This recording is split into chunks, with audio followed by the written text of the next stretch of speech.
Assalamualaikum warahmatullahi wabarakatuh. Shalom, Om Swastiastu, Namo Buddhaya, salam kebajikan bagi kita semua. Perkenalkan, kami dari kelompok 3, Hukum Pajak kelas J, akan memaparkan materi mengenai memahami pajak sebagai representasi hubungan negara dengan masyarakat sipil dalam mewujudkan telos negara dalam masa pandemi.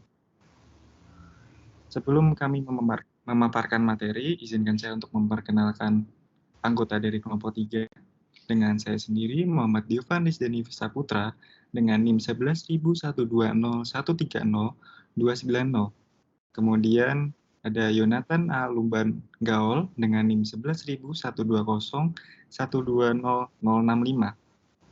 Dan yang terakhir ada Laili Syifaul Anjani dengan NIM 11.120.130.484. Materi selanjutnya akan dipaparkan oleh rekan saya. Baik, materi yang pertama yaitu mengenai pengertian pajak. Jadi, pajak merupakan kontribusi wajib rakyat kepada negara yang bersifat wajib dan berdasarkan undang-undang, serta tanpa imbalan atau kontraprestasi dari negara secara langsung dapat ditunjuk dan digunakan untuk keperluan negara untuk kemakmuran rakyat. Menurut Undang-Undang Nomor 28 Tahun 2007, pajak adalah kontribusi wajib negara yang terutang oleh orang pribadi atau badan yang bersifat memaksa berdasarkan undang-undang dengan tidak mendapatkan imbalan secara langsung dan digunakan untuk keperluan negara bagi sebesar-besarnya kemakmuran rakyat. Selanjutnya, dampak insentif fiskal terhadap kinerja penerimaan negara pada masa pandemi. Penerimaan perpajakan mengalami penurunan karena adanya intensif fiskal sebagaimana tergambar pada penerimaan pajak pada tahun 2020. Apabila dibandingkan dengan periode sebelumnya, terjadi stagnasi dalam roda perekonomian nasional.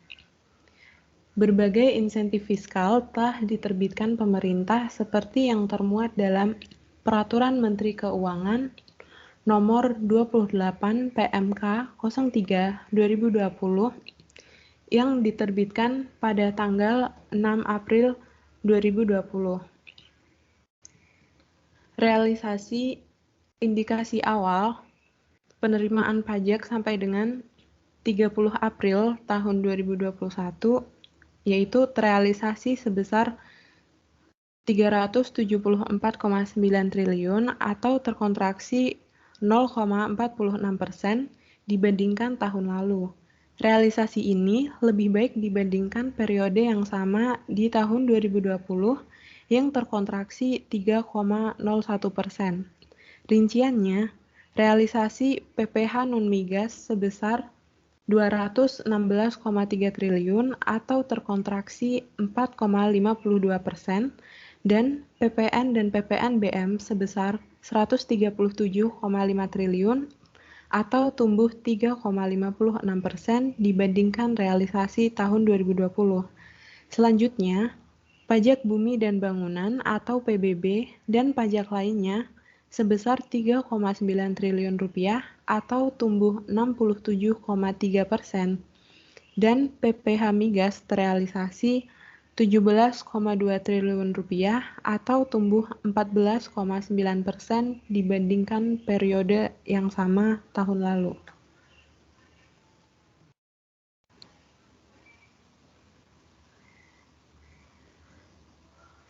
Baik, di sini saya akan menjelaskan tentang peran negara dalam mewujudkan kesejahteraan umum. Menurut Friedman, terdapat 5 macam tugas negara kesejahteraan, yaitu 1. Negara sebagai pelindung warga negaranya, 2. Pelaksana atau badan yang wajib mengadakan kebutuhan-kebutuhan rakyat, 3. Sebagai pengawas perekonomian, 4. Sebagai hakim atau penengah, 5. Negara bertugas sebagai regulator. Next. Menurut pandangan utilitarisme, Dinyatakan bahwa hak dan kewajiban diciptakan oleh masyarakat di mana manusia hidup. Menurut Bentham, asas utilitas menetapkan dasar pemerintahan sipil. Pemungutan pajak selalu berkaitan dengan hubungan antara warga dan negara sebagai wajib pajak dan negara atau pemerintah sebagai pemungut pajak. Next. Negara dalam melaksanakan tugasnya mencakup pula tugas melindungi jiwa raga dan harta benda perseorangan. Oleh karena itu, negara disamakan dengan perusahaan asuransi untuk mendapatkan perlindungan warga negara dalam membayar pajak sebagai premi. Analogi pajak sebagai premi asuransi ini berkembang dan banyak dianut oleh kaum Fabian di Inggris dan negara-negara di Skandinavia. Juga pada saat kampanye pemilihan Presiden Amerika Serikat setelah Perang Dunia Kedua berakhir. Kelemahan teori ini adalah tidak sesuai dengan kenyataan dan sifat-sifat pajak. Mengingat apabila hak seorang warga negara benar-benar dilanggar oleh orang lain, maka pemerintah memiliki kewajiban untuk memberi ganti kerugian kepada warga negara yang telah dirugikan tersebut. Selanjutnya akan dijelaskan oleh teman saya. Baik, di sini saya akan menjelaskan tentang relevansi pajak hubungannya negara dengan masyarakat sipil dalam mewujudkan kesejahteraan umum dalam masa pandemi COVID-19. Kebijakan fiskal counter-cyclical yang diterapkan pemerintah dalam masa pandemi ini membutuhkan dukungan pendapatan negara yang optimal. Di dalam nota keuangan APBN 2021 disebutkan bahwa di tengah ketidakpastian akibat pandemi COVID-19, dukungan terhadap dunia usaha mutlak diperlukan untuk memitigasi dampak ekonomi yang timbul dan mendorong percepatan pemulihan ekonomi nasional. Di bidang pendapatan negara, pemerintah menyusun reformasi pajak pada tahun 2021 hingga 2024 dengan tujuan utama. Next. Yang pertama yaitu mendorong pertumbuhan ekonomi nasional melalui insentif yang tepat sasaran dan mengurangi beban usaha. Dan yang kedua, optimalisasi penerimaan negara melalui menambah objek maupun subjek pajak baru, meningkatkan kepatuhan wajib pajak, dan memperbaiki tata kelola serta administrasi. Next. Peran pajak dalam mewujudkan kesejahteraan umum di masa pandemi COVID-19 ini, pemerintah memberikan stimulus fiskal berupa pemberian insentif pajak dalam skala besar untuk mendukung dunia usaha serta orang pribadi yang terdampak karena adanya perlambatan ekonomi.